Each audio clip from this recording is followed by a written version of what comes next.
it's looking pretty good. I just wanted the damn sweater. Give me the damn sweater. I lost a yarn chicken. Oh, I said I wouldn't get emotional. Look away, girl, don't look. It's like, ooh.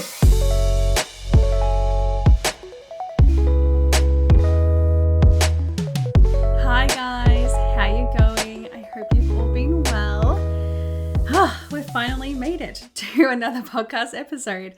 It's been very long since I last released a podcast episode, and I didn't mean it to be that long, but just time got away from me. You know, when you're busy at work and busy with social things and got a lot going on, you don't realize how quick 4 weeks can pass. So now we're at 5, so very sorry. I apologize.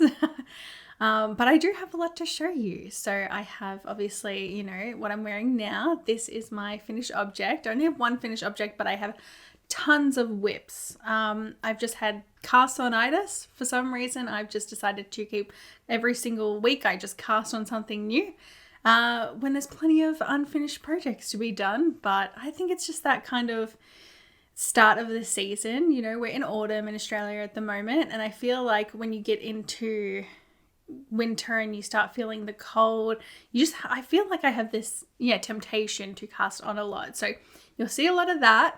And then I have acquisitions, but I've already incorporated them into current whips that I'm working on. So there won't be any acquisitions at the end where I, individually showcase that, because you'll see them when I talk about my whips. Now, of course, like always, I've got my sheepy mug.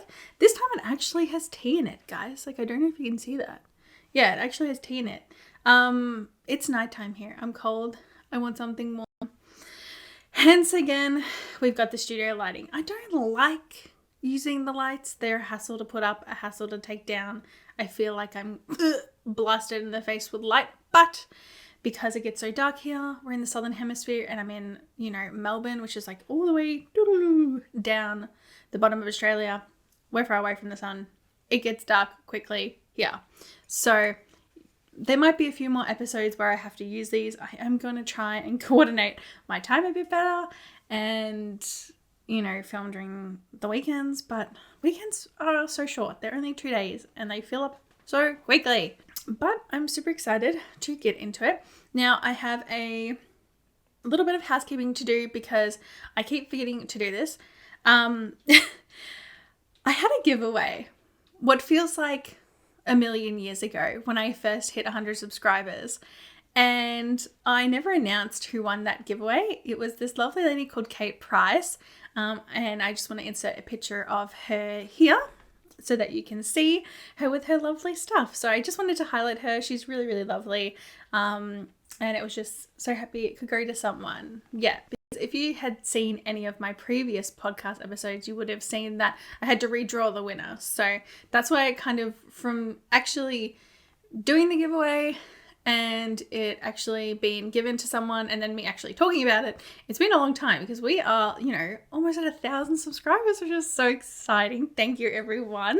I never expected to hit, this many subscribers so quickly. I just had a goal of 500 in a year because I didn't want to get my hopes up and be let down, but it's not even a year yet and we've surpassed that. So I'm just so happy. So welcome everyone who's new.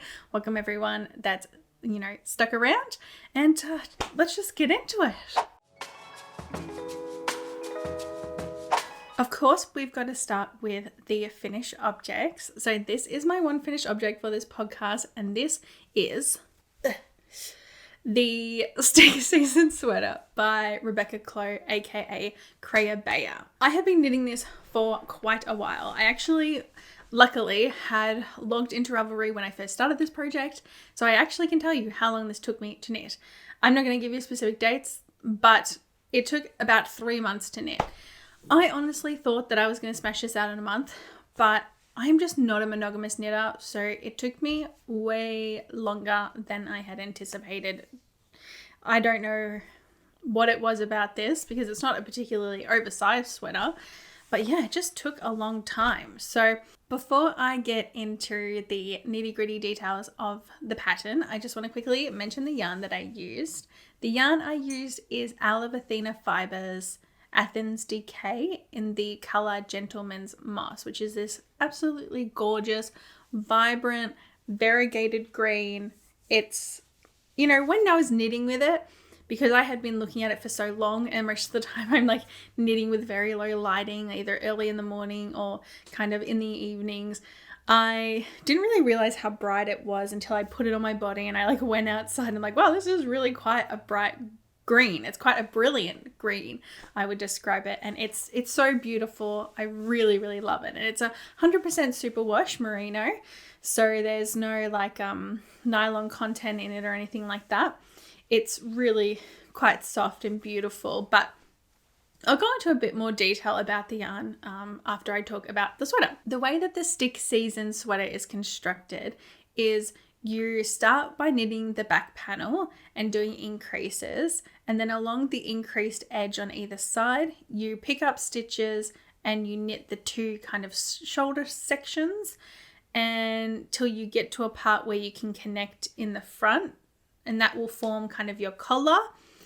And then you just keep knitting down until you get to a point where you've increased enough to connect underneath the arms. And it's very similar to the construction of the Eva cardigan, where you do the same thing. You start at the back, you knit the shoulders, you continue until you kind of get to the sleeves. But of course with that is a cardigan. This is a sweater, so you are knitting the whole front panel. I mentioned this before, but I'm just going to put it in there again, that the instructions for the increases in the first section, which I think is the back, it's the back, isn't exactly entirely clear. There is one line missing that indicates like how many increases you should be doing, like at what rate. And because that's missing when you first start, I got really confused and knit way less increases than I was meant to. So I actually had to rip back and re-knit some portion of the back. The instructions for the front of the sweater, like the increases for the front of the sweater, like around the yoke, are exactly the same as the back, but they actually have that one line that is important. So if you get confused, I would say refer to the increase instructions for the front because they're exactly the same as the back. When I first was knitting this, I was quite concerned, even after I had, fixed the issue with the back increases, that it was going to be a bit tight in the arm. But after blocking, it's actually, dropped a bit. But it's not like super loose, but it's enough where it doesn't feel like it's like tucked up into my armpits. After you've done the yoke, you continue to knit the body. The yoke is 1x1 ribbing, so it's really easy to do. It's not complex. It just takes a little while because it's not as fluid as doing like 2x2 or just plain stockinette. So just keep that in mind if you are wanting to knit this. The yoke is very fun because you like every single section that you finish, because it's broken up into small sections, feels like you're completing something, but it does just take a while. And saying that about the sections, actually, when I was knitting this, I wasn't really paying attention. Oh my God, the cat's going crazy in the background. I wasn't really paying attention, but when I finished the garment, that's when I realized that there are just a lot of ends to weave in. So you've got kind of 4 sections for just the front panel. So you're having to break the yarn constantly and pick up stitches or connect in one place. And so, oh, hello. So you just inherently end up creating a lot of ends. Also, because this is indie dyed yarn, I wanted to be conscious of the fact that it might pull in certain areas. So I decided to alternate skeins. I never say it right. Skeins. To make sure that it didn't pull. But because you're knitting so many sections and then you're also alternating skeins, you've got like double the amount of ends. So when it came around to weaving all the ends in, I was like, oh, it was almost as bad as a Colbeck sweater, probably. It was just so many ends and it wasn't too bad. I just kind of sat there in an afternoon and weaved in all the ends. But just keep that in mind, that if you do go the indie dyed route and you do alternate skeins, it will be a pain. I honestly don't think I needed to, because the dye consistency is really fantastic. I saw Perfect Pairings interview with, I can't remember her name. So sorry. The dyer behind Owl of Athena fibers. And she pot dyes specifically so that she can get a more even distribution of the colors so that there, isn't as likely of a chance of pooling. And I definitely think that reigns true because like I didn't alternate skeins on the skeins on the sleeves, and I think they look really good. Like I don't think they really pooled at all. So I was super happy with that. A few of the reasons why I was really attracted to this pattern was, of course, the textured yoke. I really love that. Also, the drop shoulder. Like, I had never really done a drop shoulder sweater before, and I really wanted to try it. And as well as 2x2 ribbing. These were kind of all things that I feel like I was seeing a lot of patterns come out like that. Like 2x2 ribbing was really, trending. So all of this kind of catered to what I wanted, which is why I decided to knit this. And I really appreciate Rebecca's attention to detail. I really like the little bits and pieces she puts in there. For example, instead of just doing a normal like drop shoulder and a normal stockinette body, she incorporates these lovely little details that you see of the ribbing. And I just think it looks really unique and just adds a bit more visual interest into something that could be really like plain or boring. And even in the sides, I think it looks really nice. Like you can see that it all flows down. It's really clean. It's just beautiful. I love little details like that because it also makes it a real joy to knit because you're not kind of doing the same thing. Even just having those sides where the ribbing is just broke up the stockinette and made it a bit more interesting. So I really appreciate those little details, and when you look at the garment overall, it is really beautiful, and I think the small details matter. There were a few modifications that I did make to this sweater. Overall, I stuck to what the pattern said, like in terms of the length of the body. Before you do the ribbing, I stuck exactly to her instructions. Same with the increases in the like the sleeves and things like that. That all stayed the same. Even the ribbing, like the ribbing on the sleeves, she says to do to 6 centimeters. I did that. She also says to do 6 centimeters on the bottom. I didn't do that. I did 8 centimeters just because when I did finish the body and go into the ribbing, you had seen in my last podcast episode, I was very concerned that it was going to be way too short and that I would have a crop jumper that I would never wear. And I really thank everyone who had input and ideas, and everyone pretty much like almost unanimously just gave me the advice to block it, do like a mid-project block. And that is a great idea. And you're 100% right. They either said that or to rip it back. I decided I was just going to finish it and block it, because by the time that I had, decided to put it on stitch holders and block it, I might as well have finished those few centimeters of ribbing. And then by the time I had done that, I thought, I might as well do the sleeves. Like, I was getting to the point where I had this on the needles for 3 months. I just wanted it off the needles. I was so over knitting it. I just wanted the damn sweater. Give me the damn sweater. Like, that's all I wanted. I've been staring at the yarn. I've been taking it into the yarn store, meeting with my knitting friends and knitting it. And everyone says, oh, that looks so good. Oh, I love the color. And I'm like, I know. I just want to wear it. Like, I'm trying to get it finished. I promise you.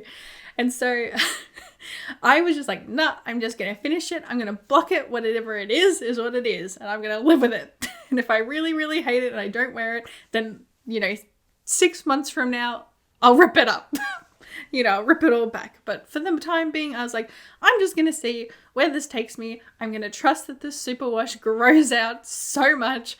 I really put my faith in the superwash gods. So I just decided to finish it. I decided to block it, and it all worked out pretty well. As you can see, I'm wearing it and it fits pretty good. Anyway, going back to what I was talking about. Sorry, I went on a bit of a tangent there. Yes, the length of the body. So I did longer ribbing just in case the superwash didn't grow out as much as I wanted it to. And I also incorporated a split hem, which I am so glad I did because I think it gives the sweater a bit more shape. It's really, really cute. And I was a bit concerned because I didn't really think ahead and think, oh, is the ribbing on the sides going to line up with the point in which I have to split? And it actually lines up perfectly because there's like one extra stitch on each side of the ribbing that you can split through.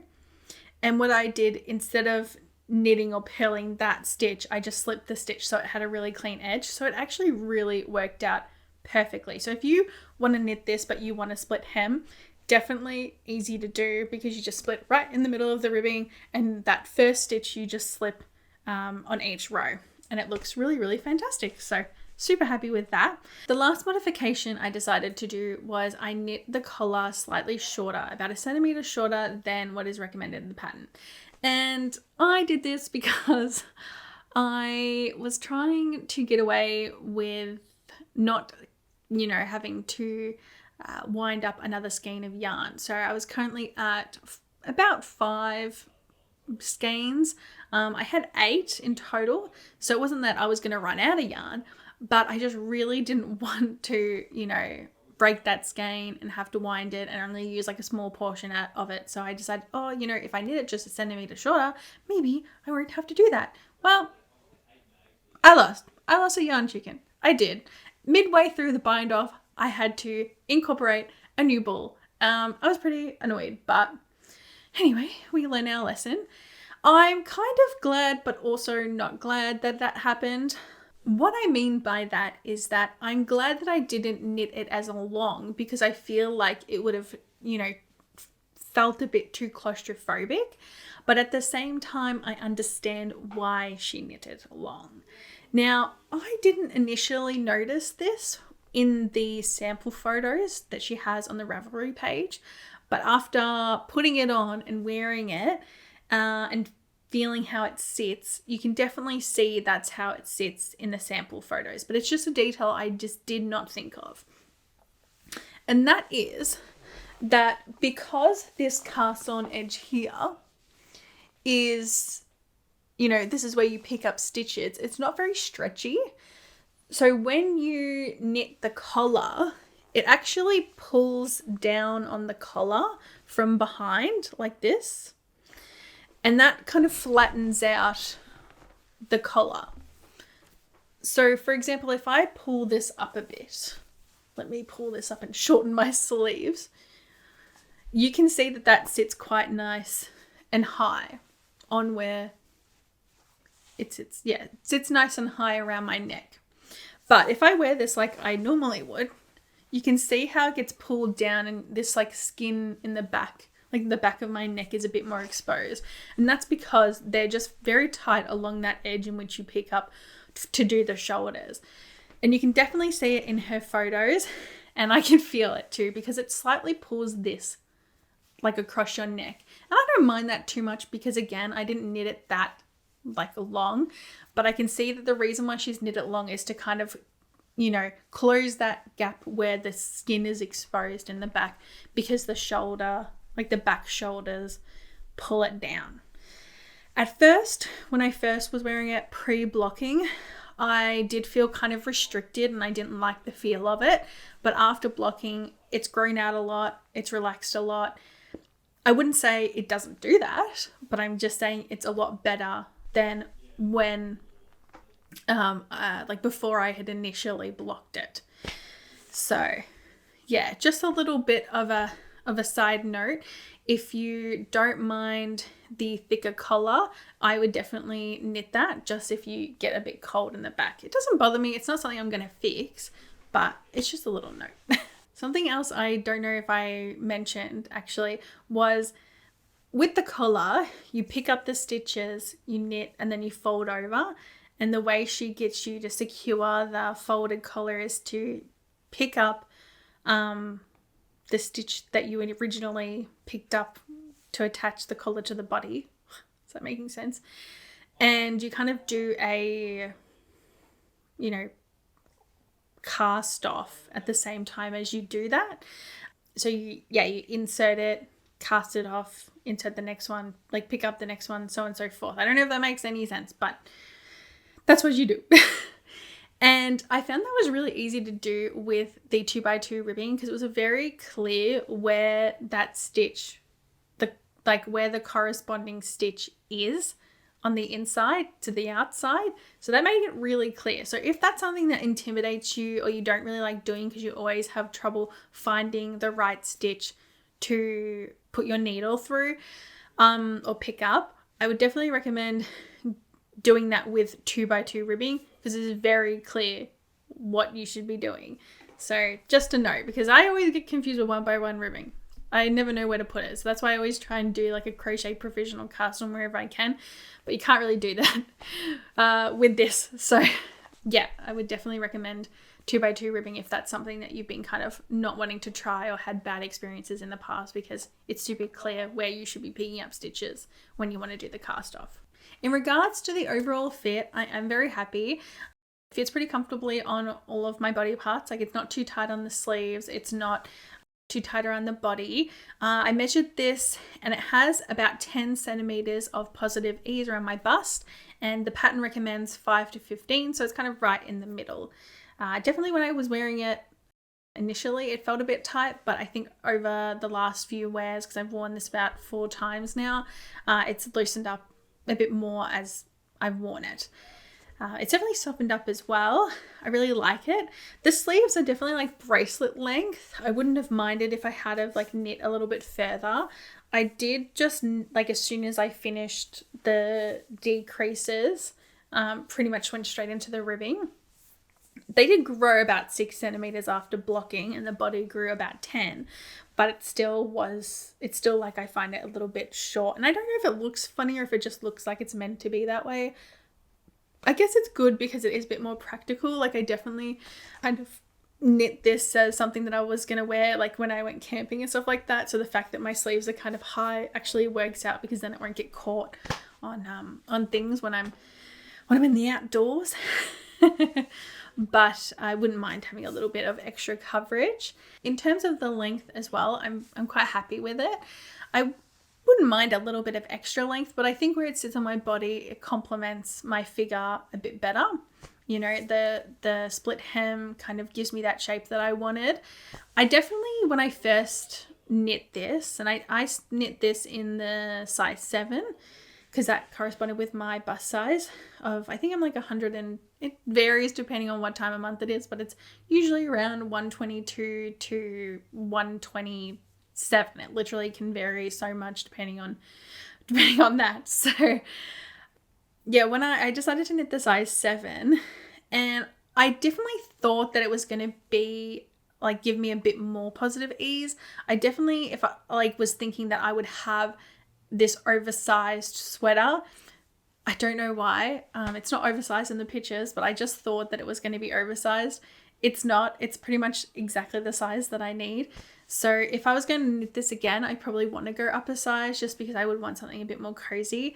So I would knit probably a size 8. So it's definitely like not, tight to the skin, but the sleeves are definitely not like, there's not, it's not completely oversized. It's pretty form fitting. It's like a tapered sleeve. So to talk a bit more about the yarn, I've worn this a few times. I've worn it, like I said, about 4 times. So I can't give, a long-term rundown of how this yarn holds up. But I'll give you just a quick brief overview of how it's been the last 4 wears. In terms of softness, very soft, silky almost, really lovely, and it's warm. But I haven't found it too warm. I've just found it really nice, kind of perfect autumn weather. It's an 8-ply, so it's not like overly thick, but it is quite plump yarn. I had a really good time knitting with it because I didn't really seem to split, and the roundness of the yarn was really, really nice. So I definitely like the density.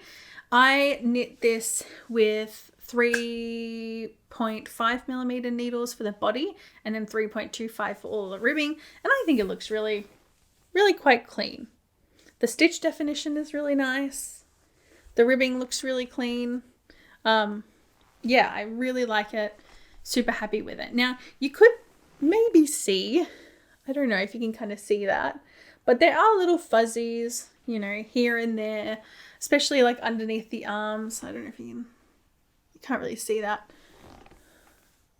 No, you can't really see it. But there are like a little bit of fuzz happening where all the high friction areas are.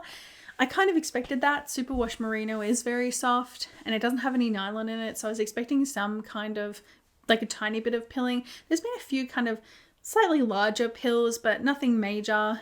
When I've worn this, when I say I've worn this for 4 times, I've worn it all day for those 4 times.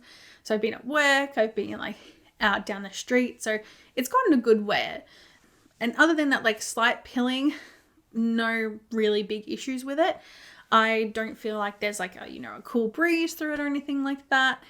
I definitely think that after about 8 wears, I'm definitely going to have to shave it, but I'm really not that fussed. I know nothing about, fiber content really. Like I do know some. I'm obviously like self-aware enough to understand that certain fibers are good for certain things, but I don't know all of the technical aspects of all of the different fiber types. But in my mind, this is what I rationalize, that although it's getting a little bit pilly now, I feel like that's just all the short fibers like shedding first. And then once they're shed, then there won't be as much pilling later. So that, pilling is something, and this is a hot take for me, but pilling doesn't really bother me that much. If I can shave it, I'm fine. Because I feel like everything that I own, because I'm a bigger size, just pills, because there's just inherently friction everywhere because, my body rubs against itself. So pilling, I'm no stranger to pilling, so it doesn't really bother me that much. And I forgot to mention, but this is a size inclusive pattern.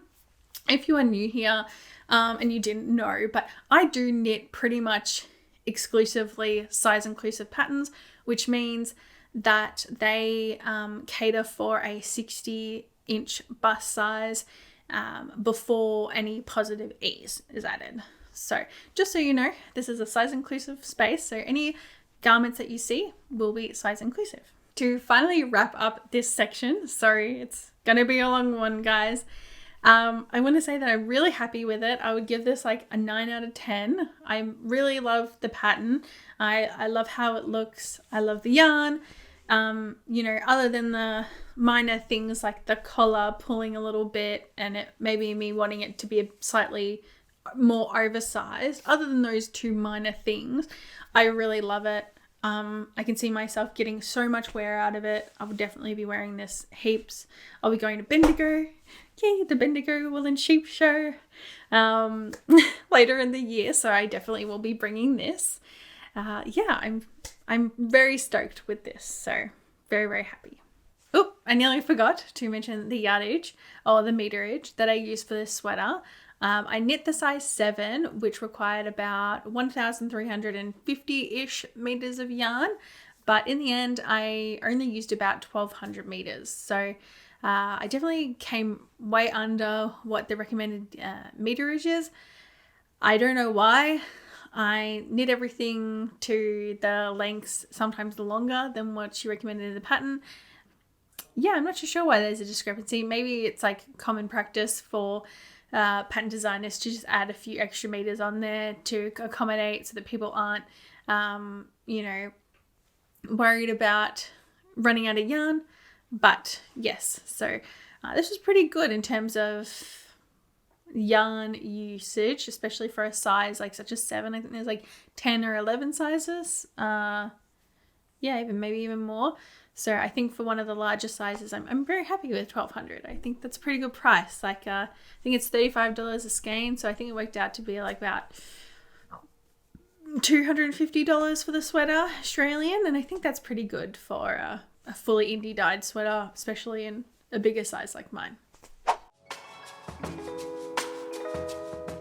Okay, so we are now in the whips portion. I know I kind of rambled on for quite a long time about the stick season sweater, but I've been working on it for such a long time. I had lots of thoughts. But now we're getting into a new sweater cast on. So exciting. I did not plan to cast this on. I knew I wanted to cast this on one day, but I didn't think it would be so soon. However, circumstances change.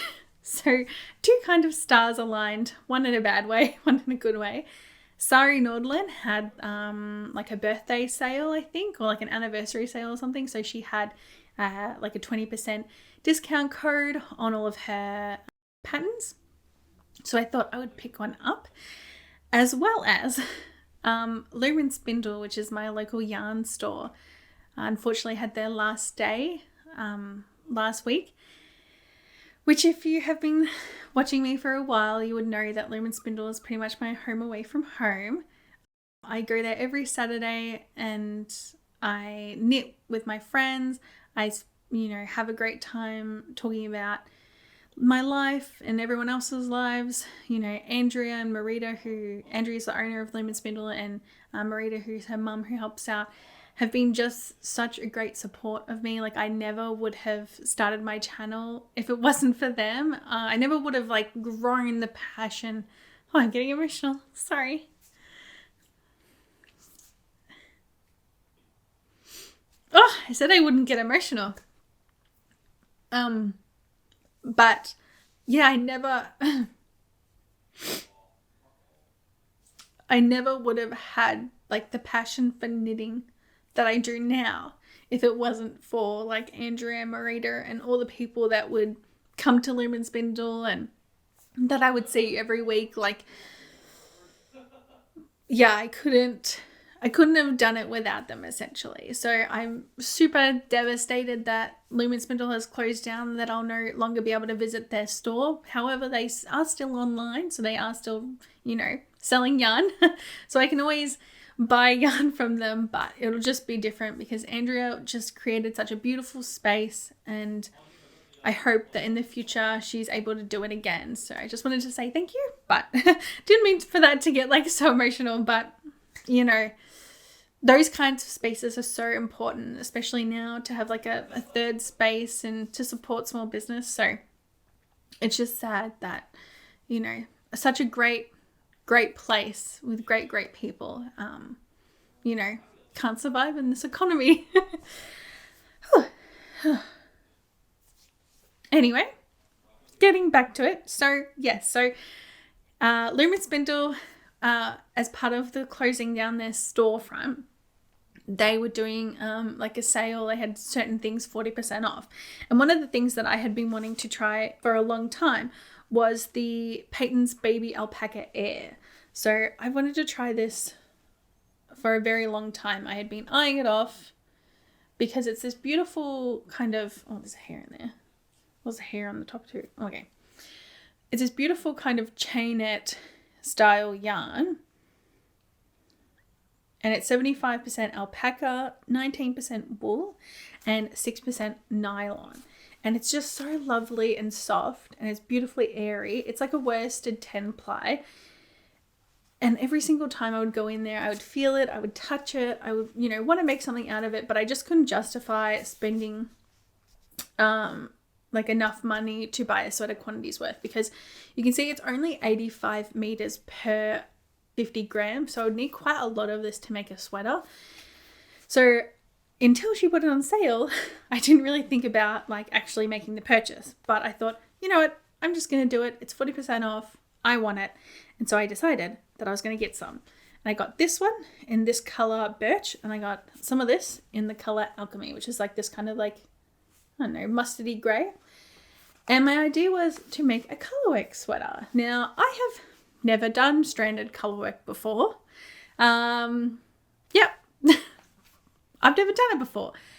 And so I don't know what came over me. I don't know what confidence I was blessed that I thought, yep, I'm going to just cast on a colorwork sweater. I've never done it before, but just let's do it. And that's what I did. So I bought the Lume pattern by Sari Nordlund, which actually means lily in Finnish, which is so sweet because it makes sense because there are these big lilies in the pattern. And I've got this much so far. I'll actually hold it over this side so the cat doesn't get blocked. But yeah, I've actually made quite significant progress, and I've only been knitting this for about a week. I'm very happy. So this is a circular yoke pattern. You start at the collar, at the neck. You knit the collar long enough for it to be folded down, but she says in the instructions to sew it down. But like I mentioned before, I wanted to do kind of the cast off method. However, I knew that was going to be tricky with the 1x1 rib. So what I did in anticipation was, instead of just, doing a long tail cast on, knitting until I got the length that I wanted to fold over, I decided to do a crochet provisional cast on so that I could then transfer those stitches onto another circular needle and hold the circular needles like together and just knit two together, and that's how I joined it. And I think the join,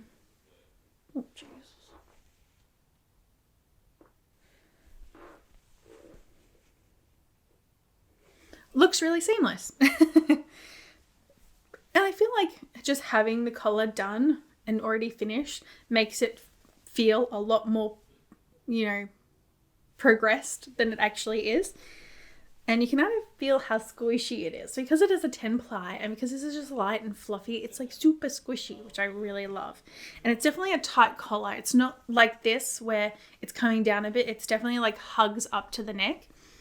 And I think I'm doing pretty well with the color work, to be honest. Like, not to toot my own horn, but I think it's looking pretty good. Considering this is like the first time I'm doing stranded color work, I'm very happy. Like when I first started, you can see it's a bit messy, but then it gets kind of better and you can kind of see more of the pattern as we go. We're currently up to the halfway through the lilies. If you can see that. Yeah, I've already made a mistake, which I was bound to do. Where is it? I put 2 stitch markers. So that's where I'm going to have to like duplicate stitch some stitches because I've already mucked it up.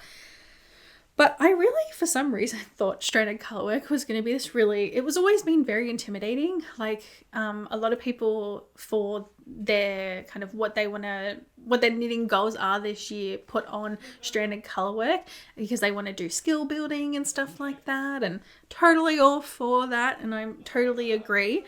But most of them started off with like smaller accessory projects like socks or mittens or beanies, headbands, scarves, even smaller colorwork projects, which makes sense because like the progression from small to a big project makes sense. Not me. No, thank you. I'm just going to go straight into the colorwork yoke. Why not? But it's only 2 colors, so it's not really that bad. But I just really thought that it was going to be really difficult. But when I got into the flow of it, I didn't think it was that hard. And maybe that's me being arrogant and a bit naive. Maybe I'll block this and it'll be terrible. But I think it looks pretty neat. Like, I already know how to catch floats from Summerlee's the Sock Project book. And in terms of like the tension and everything, I try and keep it quite even because I'm an English style knitter. I do like, it is slower to do. And I am having to be like very conscious of all my floats. But, good things take time. So I understand that this is going to take time because I'm, putting down the yarn, picking up the yarn. There are little tricks here and there that I've kind of figured out how to do, but it's definitely not going to be as quick as if someone was knitting continental. And I didn't want to try knitting with continental one hand and English with the other because I knew that my tension would be really different. And my main goal for this was that I'm going to get even tension. And then in terms of like yarn dominance and stuff like that, there was also stuff that I had seen in previous in other people's podcasts, so I knew to keep that in mind when knitting this. There were things like that, like tension, yarn dominance, stuff like that kind of made me feel like this was quite easy to get into for someone who had no experience. It might also be that this particular colorwork pattern is maybe a bit more beginner friendly. I have no idea. That's just like me making up stuff. But as a beginner, I find it quite easy, quite nice to knit.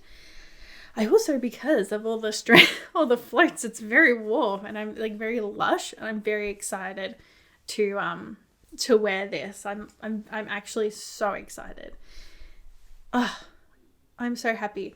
And it's so funny because I would never usually like gravitate towards these colors. Like, they are very neutral, but I'm very inspired by Sarah from Sarah Handmaids. Yeah, definitely this is a very Sarah coded color. combination. I actually did send her a picture of this and she likes it. It is Sarah approved, everyone. And yeah, I really love it. It's really cute. I'm super excited. All I want to do is knit on it. All I want to do is finish it. But yeah. And so in the instructions for the pattern, Sari Nordland gives instructions to do like a bigger needle size on the colorwork, medium for the body, and then small for the ribbing. So that's what I did. Luckily, I knit a swatch and I achieved a gauge, so I'm doing it in the recommended needle size. So I've got 5mm needles for the body, 5mm needles for the colorwork, 4mm needles for the ribbing, and then I'll do 4.5mm needles for the body. So I'm very excited about how this is going. And I'm already keen to knit this in a more colourful combination as well. Like maybe get some spin cycle yarn or something to do the lily part. So I feel like this is going to be something, if it fits well, that I'll knit in the future, because this is a circular yoke and I've never actually done a circular yoke in a sweater. I've only ever done it in a cardigan, which is my my novice cardigan, and I never wear that because it just like falls off the shoulders. But I'm hoping, because this is a sweater and you know the collar's quite tight, that it won't fall off my shoulders. I have had some people don't like circular yokes because they find that it like bunches, like it kind of bunches across the chest like this, because there isn't enough shaping. But I'm hoping, because I have quite sloped shoulders, that might not happen. I don't know if that's actually true. I don't know if it's better to have sloped shoulders or pointy shoulders, but I'm just hoping that because I have not as broad shoulders and they do slope, that kind of mitigates this kind of, you know, weird gapiness that might happen with a circular yoke. Because I didn't put short rows, like any short row shaping around the neck. There is no short row shaping. I didn't put any in. I really just couldn't be bothered. So we'll see if that comes to bite me on the bum later. Where's my tea? Oh, there. Okay, so I have another Sari Nordland pattern to show you.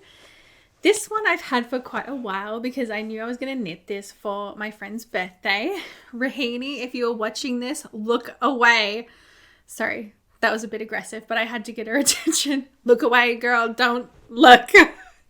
So this is a gift for her because, you know, she deserves it. And she always appreciates everything I make. I tell her about all my knits. So I thought I would knit her something for her birthday. And as soon as I saw this, I knew that this was what I was going to make. So I saw Nee Knits knit the Turtle Dove Shawl by Sari Nordland. And I instantly was entranced by all of the details, all of the cables, and I wanted to try it for myself. She knit it in this beautiful bright red, which would be like totally me, but this isn't for me. This is for my friend who likes more neutrals and she loves pink. So I thought I would do it in that. And so I'm about halfway through, but this is what we've got so far. Okay, I wonder if I can show you this pretty well. So this is the Turtle Dove Shawl, and it has a lot of details, as you can see here.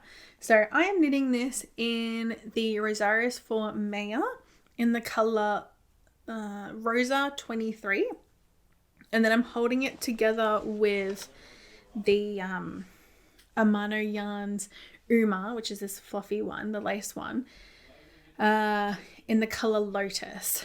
So these are quite a good match, actually. Like you can see that the Lotus, which is the lace, is a slightly bit more warm tone, but together you can't really distinguish them. It's not like they make a mild or a variegated kind of look.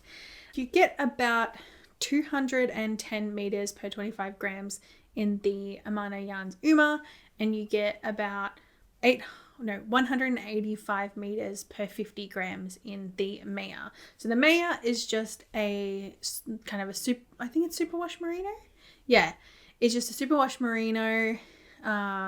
It's got 30% nylon, 70% wool, and then the Amano Yarns is 37% Surrey alpaca, 37% mohair, and 26% silk. So I've used this before for socks, and I've used this in a few of my garments, and I really, really love it. It's a great combo. If you don't really like the texture or the feel of mohair, or it gets really itchy, I definitely recommend this, because it's, even though it's got a bit of mohair in it, it's the alpaca, like the softness of the alpaca definitely overrides that.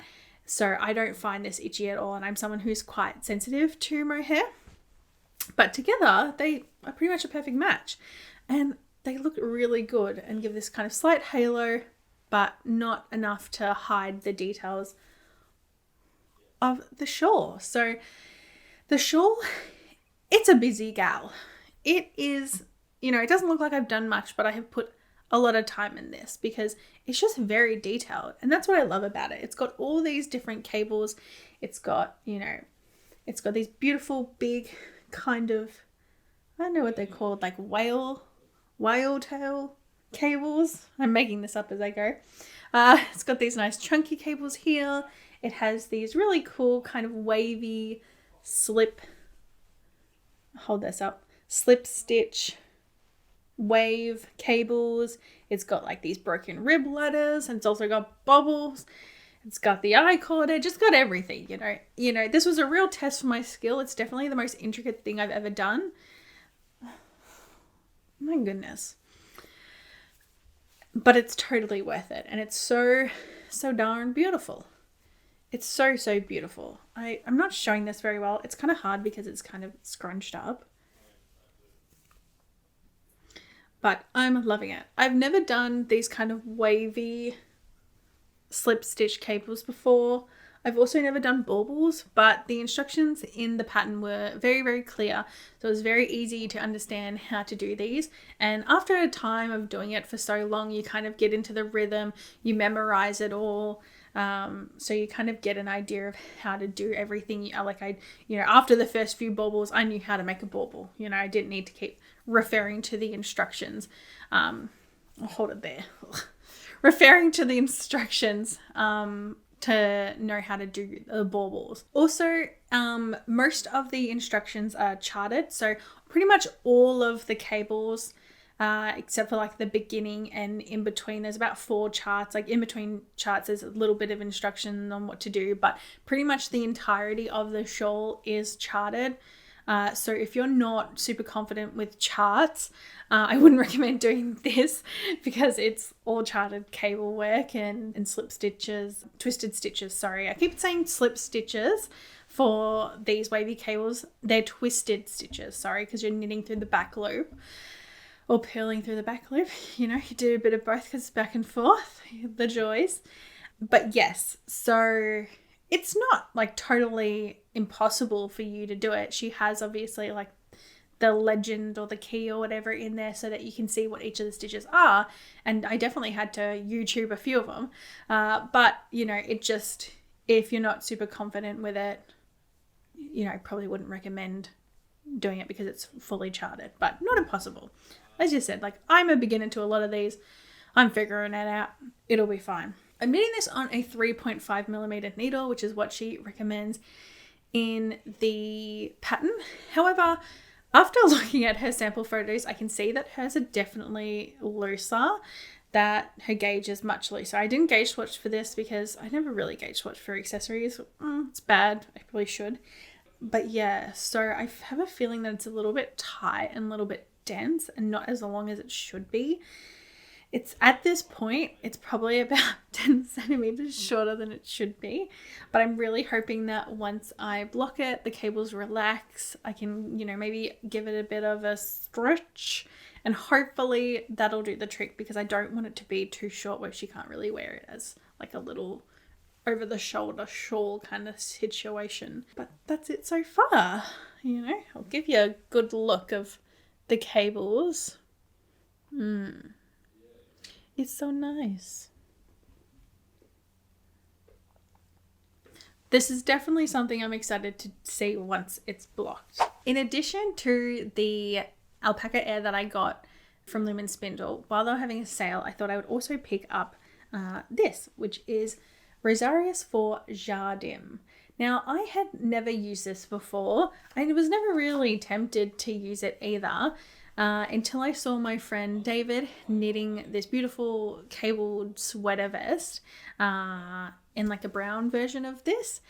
And I really liked the texture of the stitches. And so when this was on sale, I thought I would give it a go because it is 55% merino wool and 45% cotton.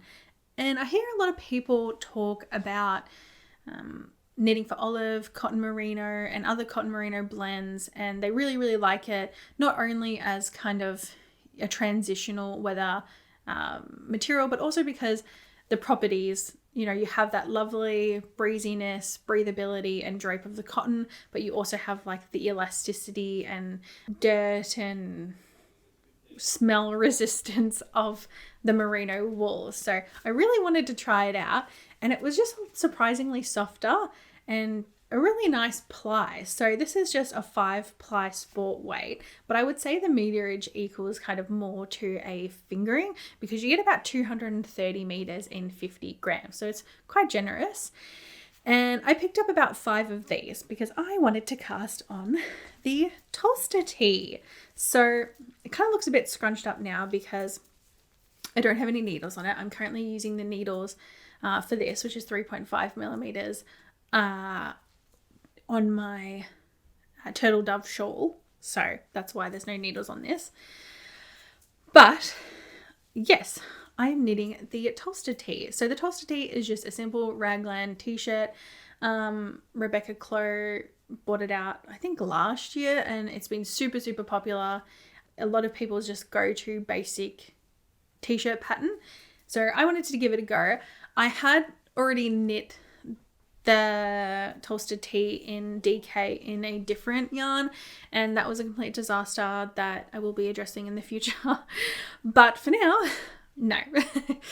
So that was a complete disaster. Nothing because of the pattern. The pattern was really straightforward. It's just like all of my choices in terms of like swatching and needle size and material, just everything was wrong. So I really wanted to give it a go, and I kind of thought that what do I want in a t-shirt? I want something that's like a good layering piece.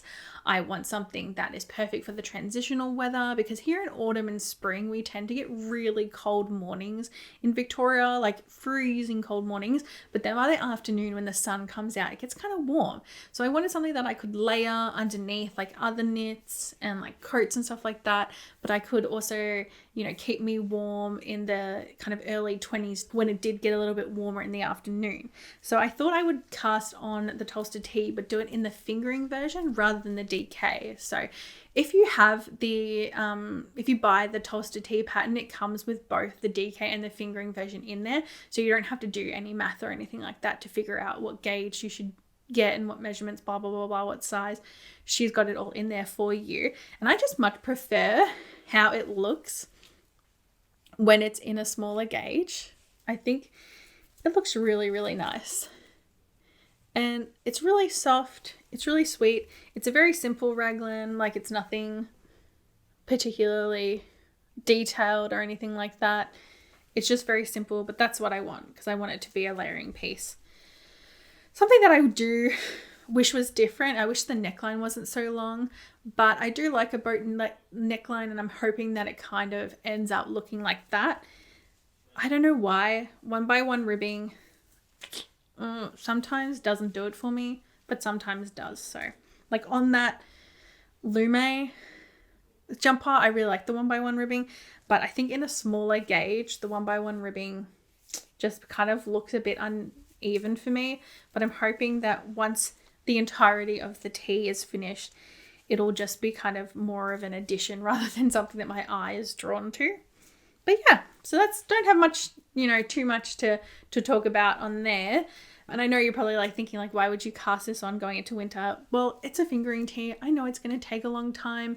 So I'm just anticipating that by the time spring rolls around, or I get to summer, I'll have it finished, because I'm anticipating that this is just going to inherently take a long time because I'm knitting like a whole garment in fingering essentially. So that's that one. I forgot to mention before that I, in my last episode, I did the Oslo hat, and I matched my nails to that bright blue Oslo hat, and I decided to kind of do the same thing with my Tolster tee that I was talking about before, was match my nails to my Tolster tee. I think this is going to be like my new little thing. I think it's kind of fun, kind of novelty that, you know,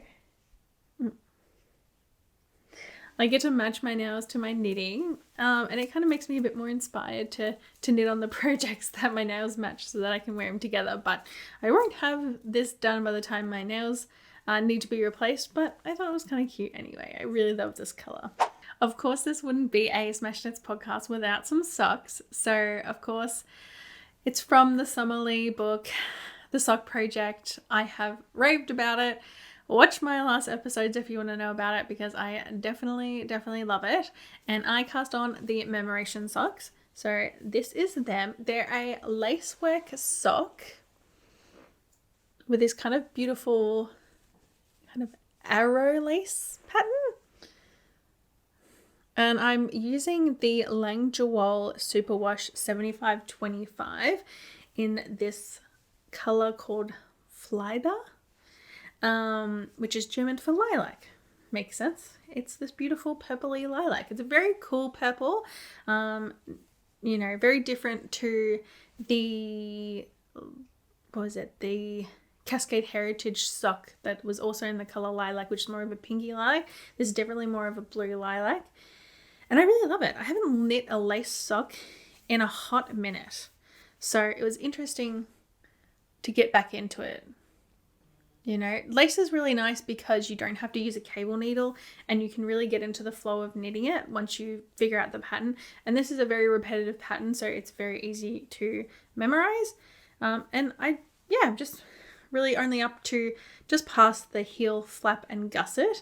I love a heel flap and gusset. I'm a heel flap and gusset girl. I just prefer it. I love picking up the stitches along the edge. I just love the whole process of it. Super, super pretty. You've got your normal 1x1 ribbing on the top. And I just do a long tail cast on for pretty much all my socks. I used to do a German twisted cast on, but lately because I'm knitting so many socks, I really can't be bothered. I never can get I struggle to get the tension when first casting on so that they're all consistent. I always have a few that look funny. And I feel like the long tail cast on is just quick, easy, go-to. Like I said, I'm knitting this in the Langewol, and this is a 75% merino wool. No, actually, that's a lie. It's a 75% Corriedale wool and 25% nylon.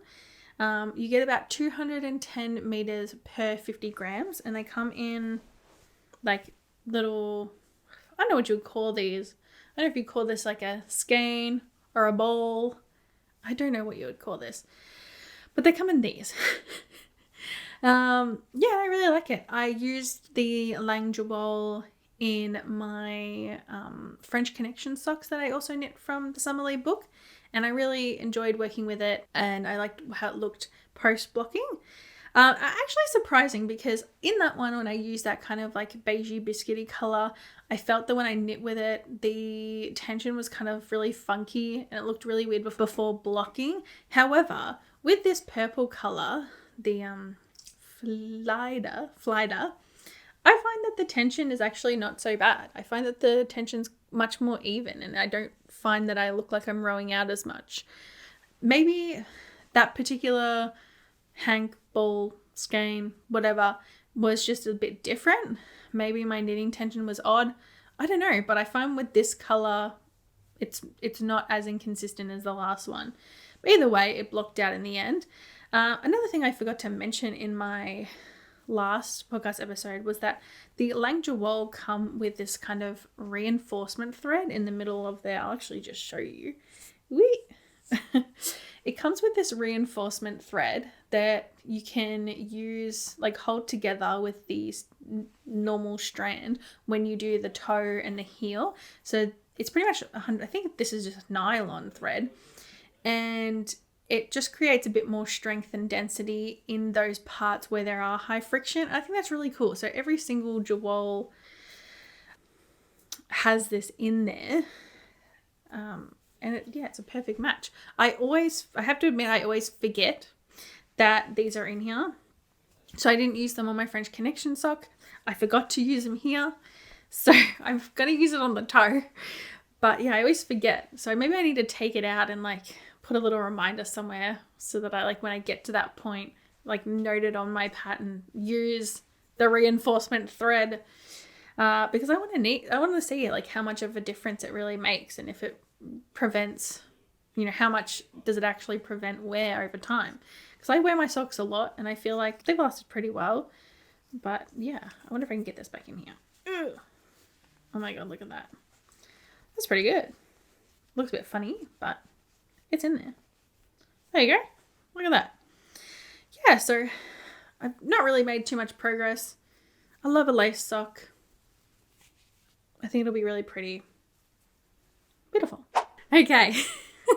I know it's like the never-ending whip podcast. I'm so sorry. If you've made it this far, congratulations. I will give you a gold star, a tick of approval. You have stuck around. Thank you. But I'm so sorry that this is taking so long. I guess that's what happens when you wait 5 weeks in between podcast episodes. You just have a lot to show. Now, this is my third one for this year. You have seen my blue one I made last episode. I made a grey one before that, which you did not see. I also don't have a photo for it because the person I gifted it to has yet to send me a photo. But what I'm talking about is the Oslo hat. So this is the Oslo hat by Petite Knit. And you can see here that this one is a pink version.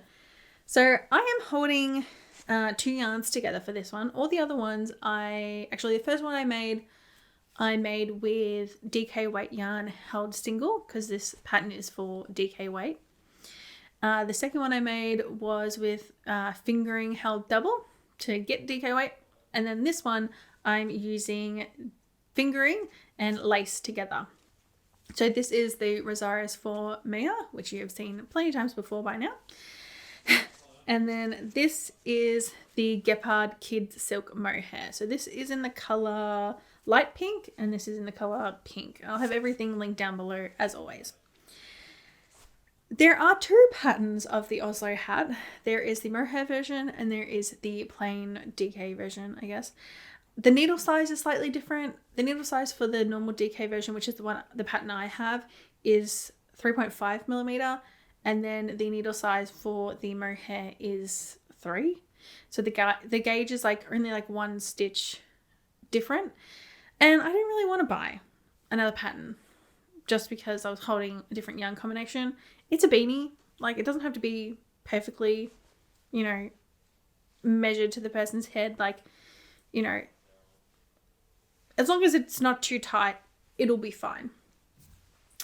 So, as always, the Oslo hat, very basic. It's a folded brim. You knit stockinette. Then you do decreases, so on and so forth. It's very basic.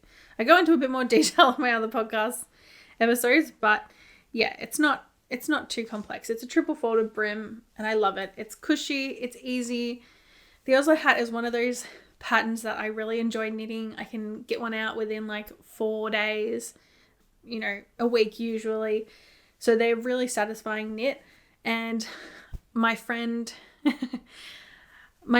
commented that she really liked my beanie, and so I thought I would make her one as well. I have decided I'm going to give it to her. When I first started knitting this up, I've been kind of in love with the marl lately. I was like, ooh, do I give this to her? Is that kind of rude? And it would be, but yes, I will give it to her.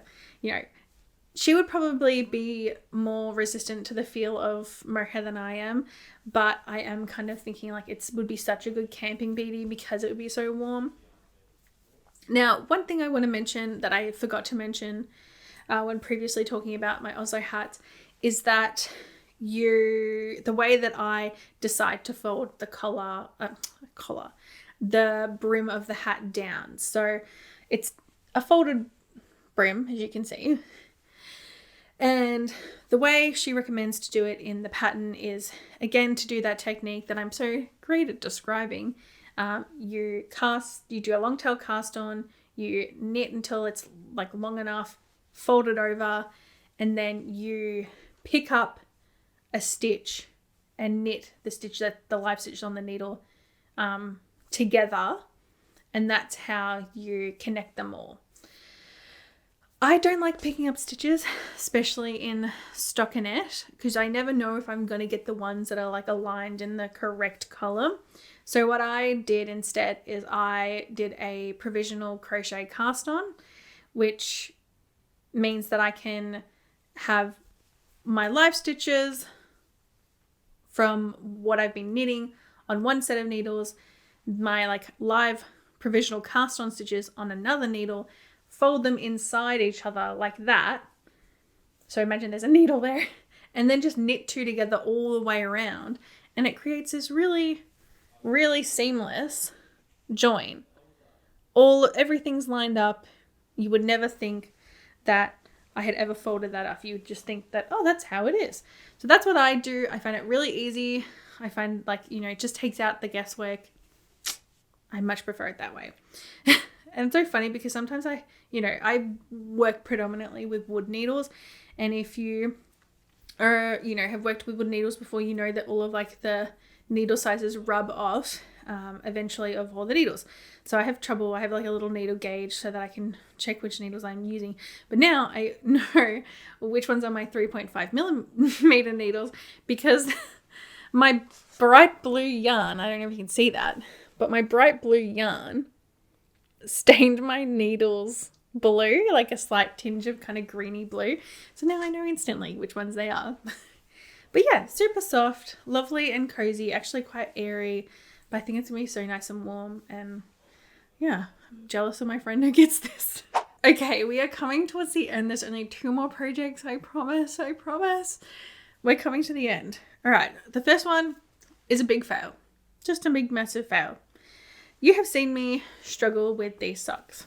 These are the Trompe Le Monde socks by Summer Lee, out of her book, The Sock Project. And this is the second time I have knit this sock. The first time I knit these socks, I went down a needle size but kept the same sock size. And because of all of the slip stitches, the slip stitch section is just like not stretchy at all. It just has no give. So I couldn't actually fit it on my foot. Second time I knit these, everything was going well. Everything was happy. I was having such a good time until I got to the toe. As you can see here, I've got to the very end. Ugh!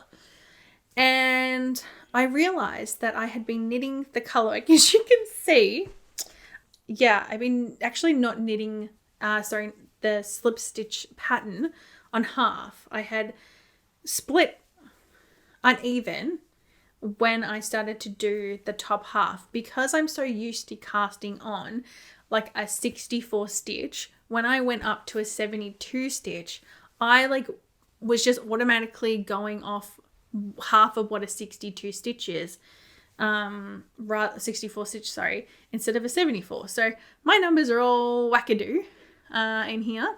And so I'm going to have to rip back essentially to the heel, maybe just probably further than that, so that I can actually have the right amount of stitches. So yeah, because I was putting it on being like, why is it still so tight? And that's because I don't have the right amount of stitches on there. I have too little stitches. That's why. So this is just a big fail. And the second time doing this, especially because this takes so long, I was pretty peeved.